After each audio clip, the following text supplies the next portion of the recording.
Practice के session में आज फिर एक नया क्लोज टेस्ट लेकर के आया हूँ। आप इसे देख पाएंगे, ये पीवाई क्वेश्चंस है, सीपीयू में पूछा गया क्वेश्चंस है। तो जैसे रूल के हिसाब से पहले पढ़ना है, फिर समझना, उसके बाद हम लोग सेकंड टाइम इसे फिल करते हैं। तो मैं पढ़ते हुए समझने की कोशिश करता हूँ, और चूँकि यहाँ पे अगर आप इसे पढ़ेंगे तो ये पता चलेगा, the Amazon rain forest is an away inspiring natural wonder. ये जो टॉपिक है ये क्लियर हो गया इस फर्स्ट लाइन से कि अमेजन के जंगल के बारे में इसमें डिस्कस करेगा। क्लियर। अब यहाँ जो कुछ भी बातें होगी अमेजन के जंगल से ही होगी।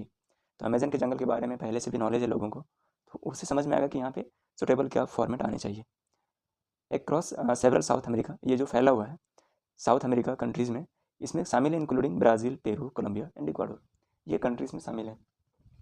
Covering an area of 5.5 million square kilometres, और ये कवर करते हैं 5.5 मिलियन स्क्वायर किलोमीटर के approx. It is the largest tropical rain forest on earth. अगर धरती पे बात किया जाए तो सबसे बड़ा रेन फॉरेस्ट ये ट्रॉपिकल रीजन है। The Amazon jungle is for its remarkable biodiversity, harbouring and astonishing array of plant. कहता है ये जो जंगल है ये रिमार्केबल है कि यहाँ के बायोडाइवर्सिटी के लिए, आर्बरिंग के लिए, एस्ट्रोनाइजिंग के लिए, और फिर यहाँ पे एनिमल स्पीसीज जो हैं उनके लिए।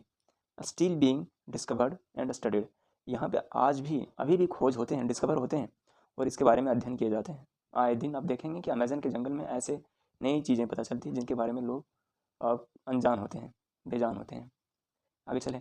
कह रहा था dense vegetation of the jungle creates and complex ecosystem. ये जो डेंस घना जो जंगल है ना, पूरा वनस्पति से भरा हुआ, वेजिटेशन मतलब वनस्पति, ये जंगल क्रिएट्स करता है, बनाता है complex ecosystem supporting countless species and providing crucial ecosystem.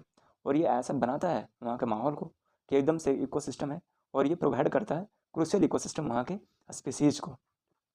Service such as carbon sequestration and climate regulation, और ये जो है ना, कार्बन वगैरह को एक रेगुलेशन देता है क्लाइमेट को। It is also home to communities that have thrived within its rich confines. ये घर भी है, होम है, हाउस नहीं होम। होम और हाउस में अंतर है। जब होम की बात करेंगे तो अपना घर की बात होगा, अपना निजी घर, लेकिन हाउस की जब बात होगी तो रेंट के घर की बात होगी।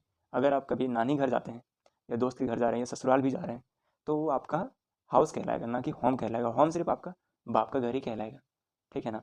तो ये चीज़ें, और होम के साथ हम लोग प्रीपोजिशन का यूज़ नहीं करते हैं, लेकिन हाउस में हम लोग यूज़ करना पड़ता है। हाउस में जैसे I am going to house लिखेंगे, लेकिन आई एम गोइंग होम लिखेंगे सीधा, ठीक है। हाउस के साथ प्रीपोजिशन इन का यूज़ करते हैं, जबकि होम के साथ हम लोग एट का यूज़ करते हैं। तो इसे आप लिख लें, ज़्यादा बेहतर होगा। होम के साथ हम लोग एट का यूज़ करते हैं, हाउस के साथ इन का यूज़ करते हैं, और होम के साथ हम लोग टू नहीं देते हैं प्रीपोजिशन। गोइंग टू होम नहीं होता, ये टू जो लगेगा सिर्फ हाउस के साथ लगेगा। ये चीज़ें आप जान भी लें, ठीक है। आगे चलिए, यहाँ पे क्या कह रहा है, ये घर भी है कम्युनिटीज़ का, that have thrived within its rich confines and centuries preserving their traditions and deep connections to the land. कहता उन लोगों के लिए ये घर भी है जो सालों से, सेंचुरीज से, सैकड़ों सालों से ट्रेडिशन है और ये यहाँ पे रहते आए हैं। तो ये है, और इसे हम लोग सॉल्व करने की कोशिश करते हैं अभी तुरंत। देखिए यहाँ पे अब हम लोग ऑप्शंस को भी देखेंगे साइड से, है ना, और फिर हम लोग इसको सॉल्व करेंगे। आप देख पा रहे हैं कि Amazon rain forest is an away inspiring natural wonder that. Options में अगर हम बात करें यहाँ पे, तो यहाँ पे रिचेज है, ठीक है, अमाउंट्स है, लेंथ है, स्पान्स है। तो यहाँ पे जो बात कर रहा है आपसे कि ये जो रेन फॉरेस्ट है अमेजन का, ये कैसा है, वंडर है, नेचुरल है, अवे इंस्पायरिंग है, across several south American countries.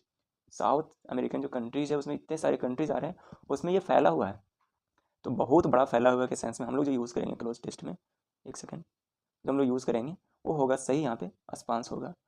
बहुत बड़े स्तर पे फैले होने के लिए हम लोग स्पान्स यूज़ करते हैं। लेंथ मतलब लंबाई में लंबा की बात करते हैं। अमाउंट्स किसी चीज़ की मात्रा में, चाहे काउंटेबल है या अनकाउंटेबल है, ठीक है। रीच मतलब होता है पहुंचना, तो यहाँ पे जो सही मीनिंग में निकल पाएगा स्पान्स निकल पाएगा, फैलने के सेंस में, ठीक है। आगे कह रहा है कि एक सेवरल से ये हुआ इक्वाडोर, यहाँ पे पढ़ रहे हैं हम, ठीक है। Covering an area of 5.5 million square kilometres. जब इतना बड़ा लेंथ में फैला हुआ है तो डेफिनेटली जो उसका मेजरमेंट होता है वो अप्रॉक्स में होता है, लगभग के सेंस में होता है। तो यहाँ पे अगर हम बात करें तो अप्रॉक्स तो नहीं दिया हुआ है, लेकिन एस्टिमेटेड है, एलिवेटेड है, रेटेड है और गेज है। तो गेज तो खैर मेजरमेंट की चीज़ है, रेट, एबिलेटेड, और यहाँ पे जो एस्टिमेट है, एस्टिमेट मतलब होता है एक तरह से कि उसका अप्रॉक्स बतलाना। तो अप्रॉक्स बतलाने के सेंस में यहाँ पे एस्टिमेटेड का सही यूज होगा कि ये जो लगभग लगभग 5.5 मिलियन स्क्वायर किलोमीटर में फैला हुआ है, तो सही आंसर होगा estimate. It is the largest tropical rain forest on अर्थ। ये धरती पे सबसे बड़ी रेन फॉरेस्ट है। The Amazon jungle is for its remarkable biodiversity. अच्छा, यहाँ पे आप देख पा रहे होंगे कि यहाँ पे एक प्रीपोजिशन का यूज़ कर रहा है ये फॉर, और जब फॉर का यूज़ किया है तो अब यहाँ पे फिल करने में मज़ा आएगा, क्योंकि प्रीपोजिशन में तो खैर अच्छी खासी। तो एक्लेम है, ग्रेट है, रिनाउंड है। यहाँ पे एक्लेम मतलब प्रशंसा करना होता है, तो प्रशंसा तो खैर हम एक्लेम साथ प्रीपोजिशन टू भी देते हैं, विद भी देते हैं, एट भी देते हैं, फॉर भी देते हैं। लेकिन यहाँ पे प्रशंसा करने की कब बात होगी? जब कोई पर्सन कुछ करता है तो उससे हम लोग इंस्पायर होकर प्रशंसा करते हैं। यहाँ पे ये बातें नहीं हो रही है। यहाँ पे बातें हो रही है कि ये जो जंगल है ना, रिमार्केबल बायोडाइवर्सिटी हार्बरिंग एस्टोनाइजिंग अरे प्लांट्स है, ठीक है ना। तो यहाँ पे अगर हम बात करें तो ग्रेट मतलब होता है महान, और रिनाउंड मतलब होता है फेमस, रिनाउंड। तो रिनाउंड के साथ और फेमस दोनों के साथ हम फॉर का यूज़ करते हैं प्रीपोजिशन में। तो रिनाउंड मतलब और फेमस दोनों का इस्तेमाल हम बेसिकली किसी पर्सन या थिंग दोनों में करते हैं, ठीक है। तो यहाँ पे रिनाउंड सही आंसर होगा कि ये फेमस है, मतलब है ना, रिनाउंड है for its remarkable biodiversity harbouring and astonishing array of plant. Clear, ये चीज़ें हुई यहाँ पे। आगे चलें, कहता है यहाँ से मैं देख रहा हूँ species, animal species are still being discovered and studied, अभी भी इसके पढ़ा जाता है, खोजा जाता है। The dense vegetation of the jungle creates a and complex ecosystem. अच्छा, यहाँ पे अगर ये कैसा, इतना जब घना जंगल है तो ये इकोसिस्टम को क्रिएट कर रहा है, सपोर्टिंग काउंटलेस स्पीसीज को सपोर्ट कर रहा है, काउंटलेस स्पीसीज को, और प्रोवाइड कर रहा है क्रूशियल इकोसिस्टम। ये इतना सारा कर रहा है, तो इसके बारे में यहाँ पे क्या बोलने की कोशिश कर रहा है? ये बोलने कर रहा है यहाँ पे कि वाइब्रेंट है, वाइगोर है, एस्पिरेटेड है और लेविस है।